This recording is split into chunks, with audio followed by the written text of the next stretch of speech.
तीसरा हमारा ताबे है जी ताकीद। ताकीद या तौकीद। तो ताकीद के माना ग्रामर की इस्तिलाह में होती है पुख्ता करना। पुख्ता करना से क्या मुराद है कि मतबू के बारे में कोई हुक्म लगा और ताकीद ने आकर उस हुक्म को पुख्ता कर दिया, ठीक है। यानी उस मतबू के मुतालिक सुनने वाले के जहन में अगर कोई वहम और शक था तो उसको पुख्ता करने के लिए हम ताकीद लाते हैं। ताकीद दो तरह से लाई जा सकती है, या तो लफ्ज के तौर पे लाई जा सकती है या माना के तौर पे ताकीद लाई जा सकती है। तो इस एतबार से ताकीद लफ्जी और ताकीद मानवी दो अकसाम ग्रामर वाले करते हैं। लफ्जन ताकीद ये होती है कि आप इसम को रिपीट कर दें, फेल को रिपीट कर दें, तो लफ्ज की रेपिटेशन से जो है वो आप कह लें कि ताकीद पैदा हो सकती है। मतलब मैं कहता हूं जानी ज़ैदुन ज़ैदुन, तो मैंने जैद को रिपीट किया तो दूसरा जैद जो है ये ताकीद के लिए लाया गया है पहले जैद की। ठीक होगी बात कि मेरे पास जैद आया, जैद जिस तरह हम उर्दू में कहते हैं ना, तो ये इंशाल्लाह ताला आपको चीजें समझ में आएंगी। तो ताकीद लफ्जी जो है ये आप कह ले इस्म भी हो सकता है और फेल भी हो सकता है, हर्फ भी हो सकता है और फिर पूरा जुमला भी हो सकता है। जैसे कुरान मजीद में अल्लाह ताला ने इरशाद फरमाया ना कि कल्ला सौफ तालमून सुम्मा कल्ला सौफ तालमून, तो जो दूसरा जुमला आया है ना ये ताकीद के लिए आया है। तो दूसरे जुमले का इराब जो है वो फिर हम पहले जुमले के इराब के मुताबिक ही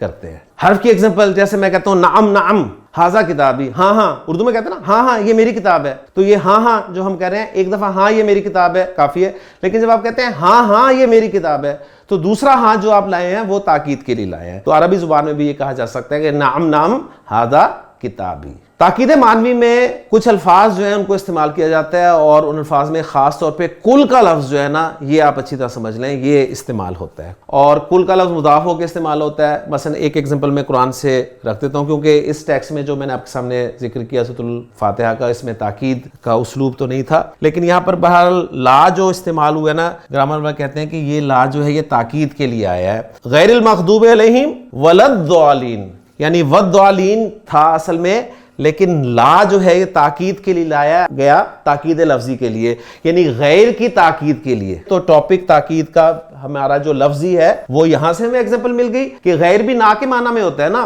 तो ला भी जो है ये ताकीद के लिए लाया गया, ना अल मग़दूब अलैहिम और ना ही अद्दालीन। और ताकीद मानवी की एग्जांपल मैं दे देता हूं आपको। अल्लाह ताला ने इरशाद फरमाया कि अल्लामा आदमल अस्मा, उसने यानी अल्लाह ने आदम को अस्मा सिखा दिए।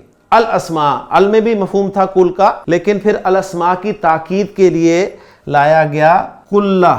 कुल्ला की नसब क्यों आई है? अल अस्मा की नसब की वजह से। और कुल मैंने जैसे कि कहा है कि ये मुजाफ होके आता है, तो इसके बाद जो इसका मुजाफिल होगा वो कुल्ला हा की ज़मीर है जो अल अस्मा की तरफ लौट रही है। तो अल्लामा आदम अल अस्मा कुल्लहा, अल्लाह ने आदम को तमाम के तमाम अस्मा सिखा दिए। इसी तरह कुरान मजीद में जो अल्लाह ताला ने फरमाया ना कि वाइज़ कुल्ना लिल मलाइकाति इसजुदू लि आदमा फसजदू इल्ला इब्लीस, तो एक जगह पर अल्फाज हैं कि फसजदू कुल्लुहुम और फिर अजमाऊन, ये भी ताकीद के लिए आया। तो ताकीद के लिए कुछ लफ्ज इस्तेमाल होते हैं जो कि आपको लिसानुल कुरान किताब में मिल जाएंगे। तो ताकीद लफ्जी में ला भी मिल गया और यानी ये लफ्जी में आ गया कि गैर की आपके लिए ताकीद के लिए आया, और कुल का लफ्ज जो है ये ताकीद मानवी में, यानी ये भी कुछ लफ्ज होते हैं, यानी कि ये लफ्ज नहीं होते, ये भी लफ्ज होते हैं, लेकिन इसको ताकीद मानवी कहा जाता है, यानी इसको माना में ताकीद पैदा की जाती है।